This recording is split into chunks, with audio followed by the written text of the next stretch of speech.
friends, this is Annie Grace with This Naked Mind, and I'm here today answering readers' questions. And today I have a question from Ellen. And Ellen's question is this. She says, I have terrible GI issues and pain, and I've suffered with it for 30 years. I've been struggling to quit drinking wine. I used to use wine to help me get through the evenings when the pain was particularly bad, or when I was really anxious about things and that they might be getting really bad. However, the truth is I also drank wine because I liked it. Now I feel that I'm having a nervous breakdown because the wine isn't there anymore to lean on. I know it was bad medicine, but I'm to the point where the pain and my anxiety around the pain is so bad that I'm afraid to put anything in my mouth, and I feel like my quality of life is gone. If you have any words, thoughts, or insights you might like to share, I would be grateful. Don't be afraid to be honest. You won't hurt my feelings. And please know I'm not asking for medical advice. I get lots of that. Well, Ellen, I think this is a tough one because I think that drinking for so many of us, whether it's physical pain or emotional pain or even not pain, but just the edge of life, the stress, the underlying current that something isn't quite right, the lack of ease and feeling comfortable in our own skin, the social anxiety, whatever it is, drinking numbs these feelings. And it does this by making your brain function slower. It encourages neurotransmitters, GABA and glutamate in your brain. And both of those, the function of alcohol and those specific neurotransmitters is to make your thoughts, they don't connect as fast. You don't feel your senses as quickly. You don't feel your sense of balance as much. And so by definition, you think less and you think more slowly and you feel less pain. And it is very similar, I'd say, to any painkiller that is a Band-Aid and, stops the bleeding, so to speak, but doesn't actually address the issue. And I know you didn't ask me for medical advice, which is great because I don't have any medical advice when it comes to stomach problems and stomach issues. But I would say that not fixing the problem, no matter what it is at the crux of this. And so I'm sure you've gone through everything and you've tried everything, and you're sitting here watching this and saying, well, I'm 30 years, I have tried to fix this problem and it's been to no avail. And so I have been self-medicating with drinking for this pain. And I think that the thing about using alcohol specifically to self-medicate instead of other things that you might look into and might try and might speak to your doctor about is that alcohol creates addiction.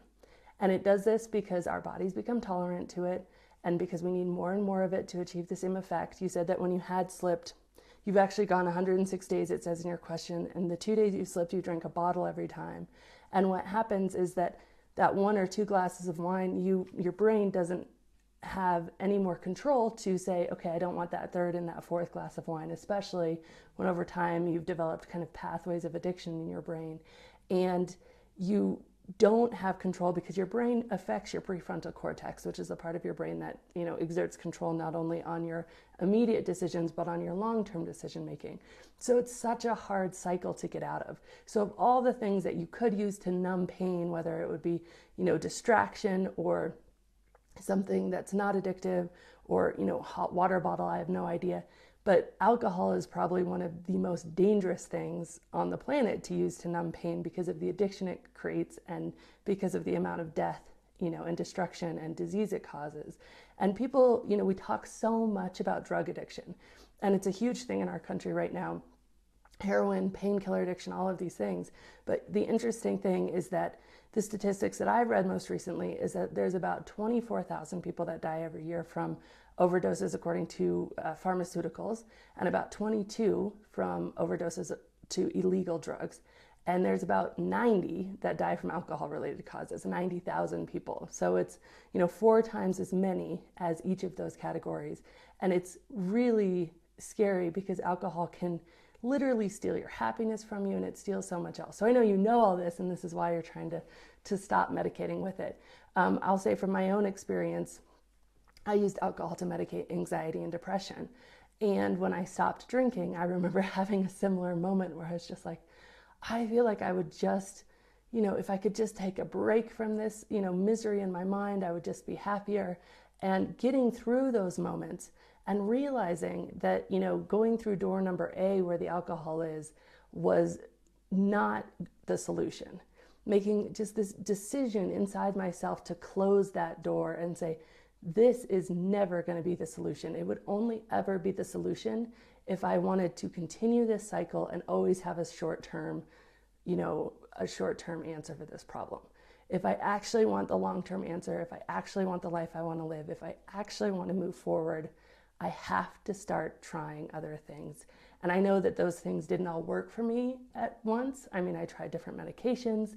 I tried different, combinations of, and eventually 2 years later, sort of found the mix that works for me.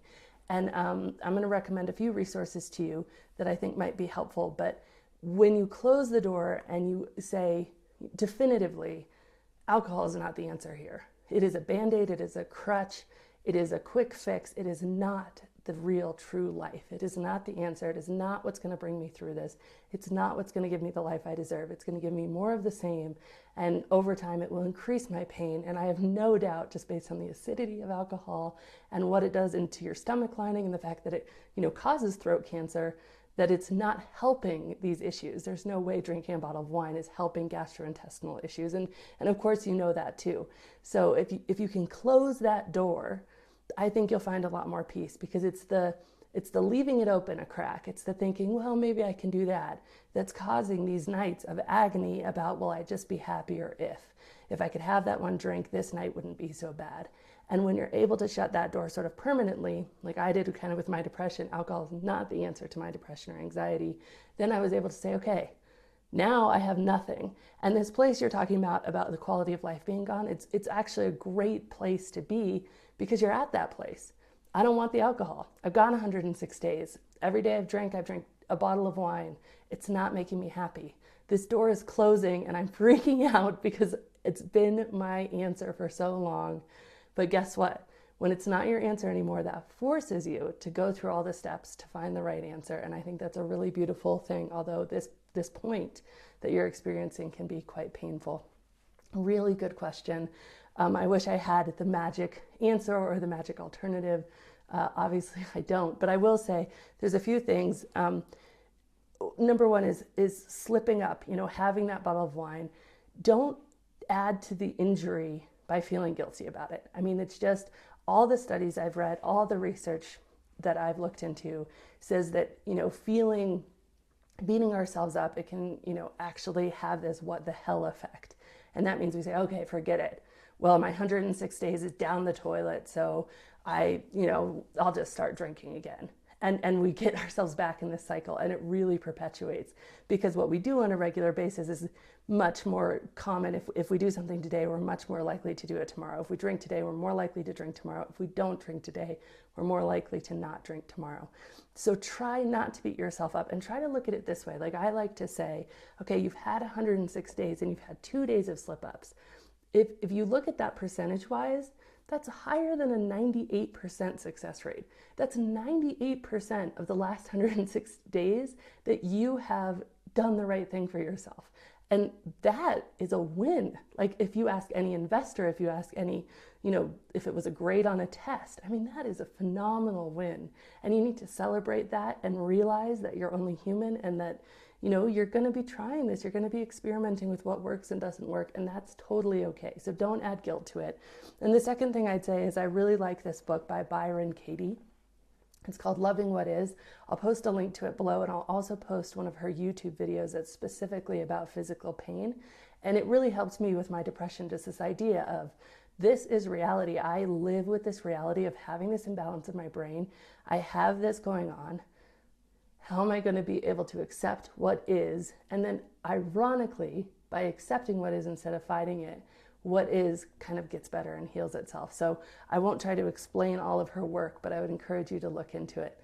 And again, it's a really good question. And my name is Annie Grace, answering readers' questions. You can start reading my book for free at www.thisnakedmind.com. And if you have any questions for me, just send me an email, submit them in the comments, message me on Facebook, whatever you'd like to do.